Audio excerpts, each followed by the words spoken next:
Une question de Maninf. Bonsoir Monsieur Asselineau. Avec un État assez fort, seriez-vous favorable au développement d'une démocratie plus locale?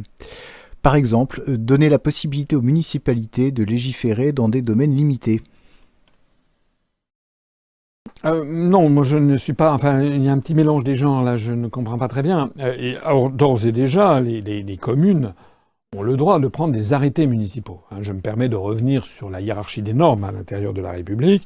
Les lois, quand on dit le verbe légiférer, on parle de loi. Or, les lois, ça vient du mot lien, lex.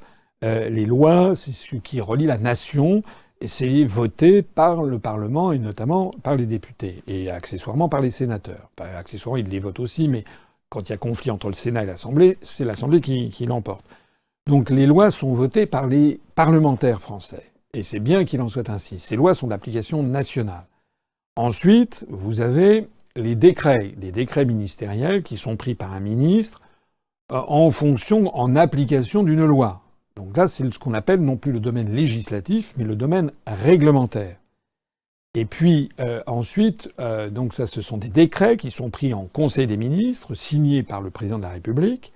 Et puis ensuite, vous avez pris par les ministres, dans leur département ministériel, des espèces de sous-règlements pris en application d'un décret qu'on appelle les arrêtés ministériels. Donc je répète, la loi, domaine législatif, le décret qui est pris en Conseil des ministres, et donc avec le président de la République, le Premier ministre, et contresigné d'ailleurs par ceux-ci, et les arrêtés ministériels qui sont pris par les ministres. Et puis par ailleurs, les collectivités locales, elles ont elles-mêmes un pouvoir, non pas de légiférer, le mot légiférer là est trompeur, elles n'ont pas le pouvoir de faire des lois, mais de prendre des règlements, des arrêtés municipaux. C'est déjà le cas quand même. Il y a beaucoup de... Vous trouvez d'abord les municipalités, elles ont quand même une liberté pour fixer leurs impôts locaux. Dans telle municipalité, il y a des impôts locaux qui sont beaucoup plus élevés que dans telle autre. Elles ont leur... Alors c'est vrai que ça doit respecter un certain nombre de critères, c'est surveillé par le préfet qui surveille si toutes les dépenses et tout le budget est bien conforme à la loi et aux lois de finances.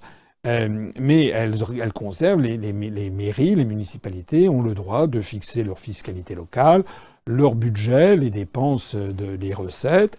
Elles peuvent également prendre des arrêtés municipaux pour interdire tel ou tel truc.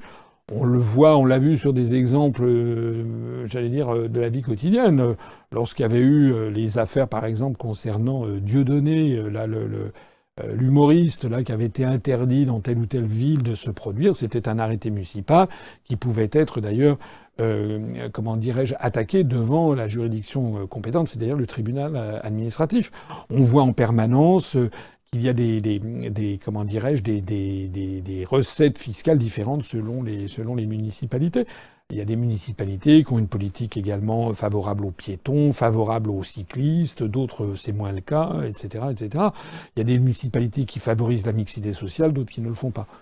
Donc moi je trouve que c'est bien, et je ne vois pas très bien où est-ce qu'on pourrait aller au-delà. Moi je suis... alors certains diront c'est mon côté jacobin, mais moi je pense que la France n'est quand même pas une puissance à ce point gigantesque en superficie, qu'elle puisse accepter forcément, nécessairement, qu'il devrait y avoir des modifications de la loi, j'entends, dans chaque endroit. Sinon ça devient... on risque de retomber sur la France d'Ancien Régime avec ses privilèges. Ces privilèges, c'est des lois spécifiques, c'est ça que ça veut dire, privilège, la loi privée, des lois spécifiques à telle région, à telle province, à telle profession, etc. On peut avoir des aménagements de la loi dans un certain nombre de collectivités territoriales ayant un statut particulier.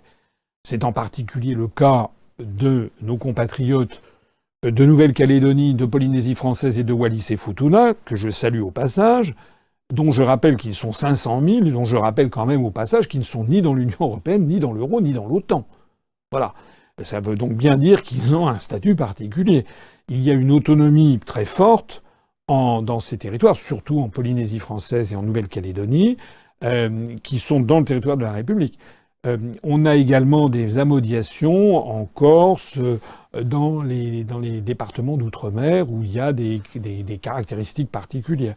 Il y a aussi des caractéristiques particulières qui, elles, remontent à 1918, à la fin de la Première Guerre mondiale, dans les départements d'Alsace et de Moselle, donc Haut-Rhin, Bas-Rhin et Moselle, où l'on a gardé un certain nombre de législations issues du Reich bismarckien, de l'occupation de 1870 à 1918, comme par exemple le livre foncier, qui n'est pas la conservation des hypothèques, comme par exemple aussi le système du concordat. Les lois de 1905 sur la laïcité ont été prises en 1905, justement, avec le petit père Combes, et à l'époque, l'Alsace-Moselle n'était pas dans la République.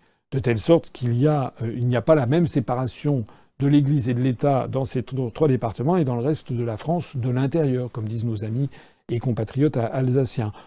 Là, c'est des fruits hérités de l'histoire, les populations y sont attachées, il faut faire preuve, à mon avis, toujours de souplesse, d'intelligence, de sens du compromis.